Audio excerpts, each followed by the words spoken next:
Welcome students at this channel. आज हम बात करेंगे एमपीएस के स्टूडेंट के असाइनमेंट के बारे में। एमए पॉलिटिकल साइंस जिन्होंने भी अपना सब्जेक्ट ले रखा है उनके लिए असाइनमेंट होने वाले हैं। तो एमए पॉलिटिकल साइंस में क्या इंपॉर्टेंट है, क्या उनकी गाइडलाइंस है, कैसे उन्हें सबमिट करना है, ये सब आज हम डिटेल में बात करेंगे।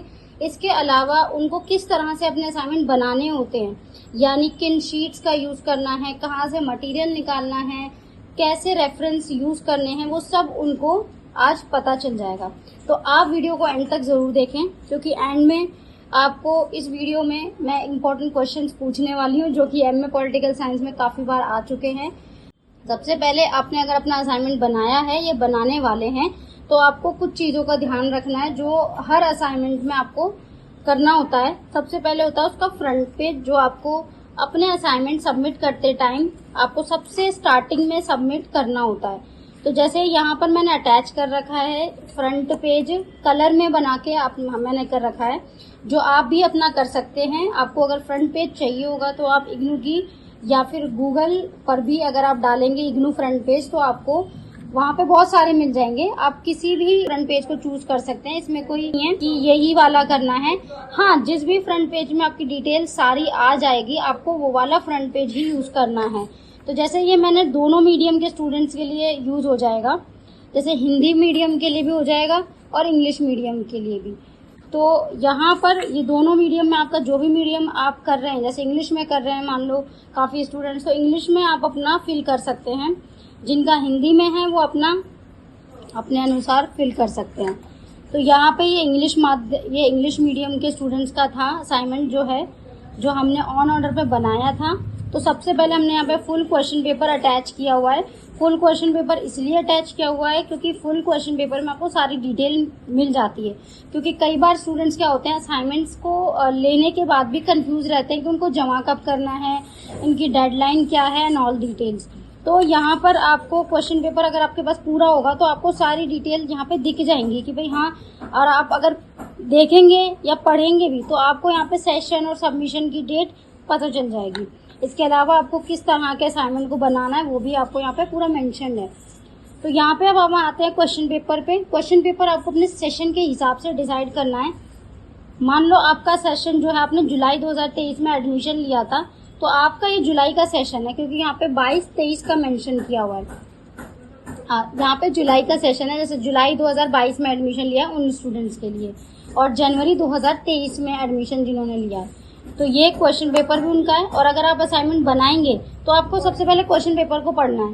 कई बार ऐसा होता है, देखिए क्वेश्चन तो हमें 10 दे दिए जाते हैं मगर करने उनमें से 5 होते हैं, लेकिन स्टूडेंट्स क्या करते हैं, वो पूरे के पूरे कर देते हैं, पूरे 10 के 10 कर देते हैं और बाद में उनको पता चलता है कि करने तो 5 थे। तो इसलिए क्वेश्चन पेपर को पढ़ना बहुत ज़रूरी है। यहाँ पर लिखा हुआ है कि आपको 5 क्वेश्चन अटैम्प्ट करने हैं। देन आपको यहाँ पर ये भी लिखा हुआ है कि हर सेक्शन में से 2-2 क्वेश्चन लेने, एंड आपको यहाँ पे ये भी लिखा हुआ है कि कितने वर्ड्स का आंसर करना है। कई स्टूडेंट्स कंफ्यूज रहते हैं कि मैम हम कितने वर्ड्स का करें, 800 वर्ड का करें, 1000 वर्ड का, यानी पेज के हिसाब से डिसाइड करते हैं। तो पेज के हिसाब से नहीं है, देखिए यहाँ पे वर्ड्स के हिसाब से है। अगर आप 500 वर्ड का आंसर लिखेंगे ना तो आपके, अगर राइटिंग के हिसाब से आप नॉर्मल राइटिंग है तो आपके 4 से 5 या 6 पेज भी भर सकते हैं। ओके, एंड यहाँ पर आपके हर क्वेश्चन के 20 मार्क्स दिए हुए हैं। तो ये आपका क्लियर मेंशन है एवरीथिंग। तो अब हम चलते हैं अपने असाइनमेंट की ओर। तो ये हमारा MPS 002 का असाइनमेंट है, international relations theory and problems. तो सेक्शन 1 इसलिए क्लियरली लिखा हुआ है क्योंकि ये कई बार कंफ्यूजन हो जाती है टीचर्स को भी, तो इसलिए ये लिखना बहुत ज़रूरी है। देन असाइनमेंट बनाते समय आपको ब्लू एंड बॉल पेन का यूज़ करना है। जैसे मैंने यहाँ पे स्टार्टिंग की है क्वेश्चन नंबर 1 से, explain the role of UN in the current world order.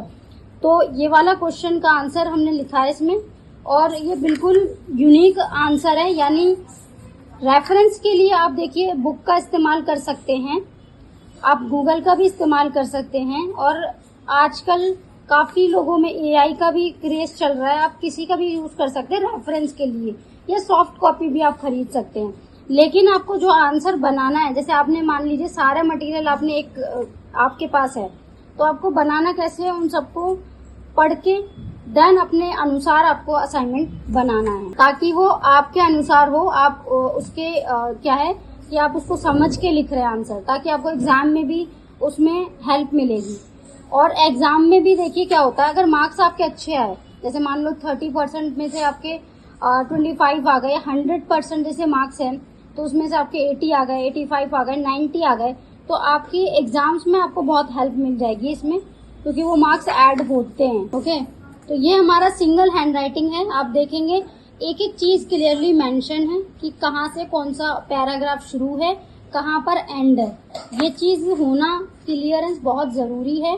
और आपका जैसे असाइनमेंट फिनिश होता है तो आप कई बार देखिए होते हैं स्टूडेंट्स की वो कर देते हैं, इसमें कुछ ड्राइंग कर देते हैं, तो वो मत कीजिए। इग्नू में आप या तो इमेजेस पेस्ट कर सकते हैं, अगर स्टडी सेंटर इस तरह के असाइनमेंट अप्रूव कर रहे हैं तो आप कर सकते हैं, नहीं तो आप कलर पेन वगैरह का यूज़ ना करें। बस स्केच पेन का आप सिर्फ हेडिंग के लिए कर सकते हैं, जैसे यहाँ पे किया हुआ है। और यहाँ असाइनमेंट कोशिश करें कि आप यूनिक ही बनाएं, जैसे हम अपने स्टूडेंट्स को बना के देते हैं, ये 100% यूनिक है। कहीं भी इसका क्या है, हमने रेफरेंस लिया है, जो सिलेबस है उससे लिया है। और बाकी जैसे हमारे जो एक्सपर्ट्स होते हैं बनाने के लिए, उन्होंने अपनी एक्सपर्टीज के थ्रू ये आंसर्स लिखे हुए हैं, तो आप इसको पूरा डिटेल में देख सकते हैं, है ना। तो इस तरह से आप अपने असाइनमेंट को टाई करके सबमिशन कर सकते हैं।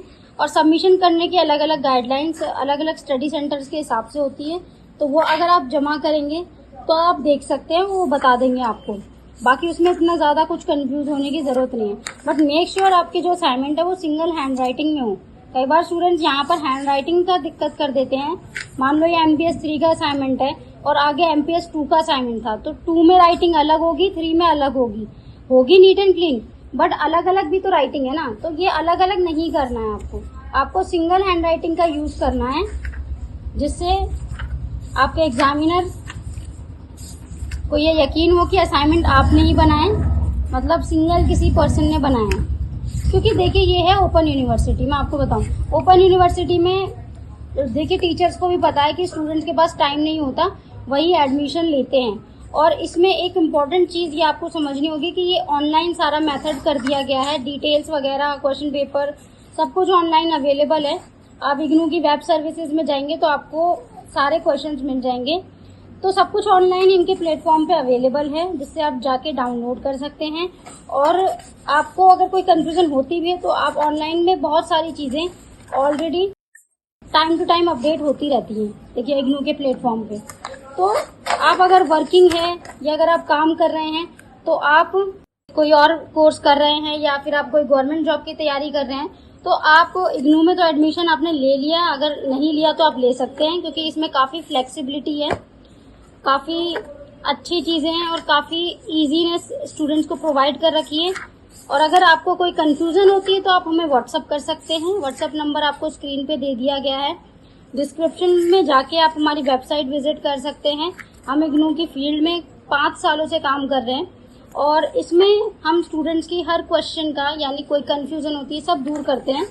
और आप अगर ज़्यादा और कुछ क्वेश्चन पूछने हैं तो आप हमें व्हाट्सअप कर सकते हैं। तो इसमें एक इम्पॉर्टेंट क्वेश्चन है आप लोगों के लिए कि आप कमेंट पे इसका रिप्लाई करें कि आपने MA पॉलिटिकल साइंस इग्नू से क्यों चूज़ किया। तो आप इस क्वेश्चन का आंसर दीजिए और I will be wait for that and I discuss those answers in upcoming video. So thank you for watching.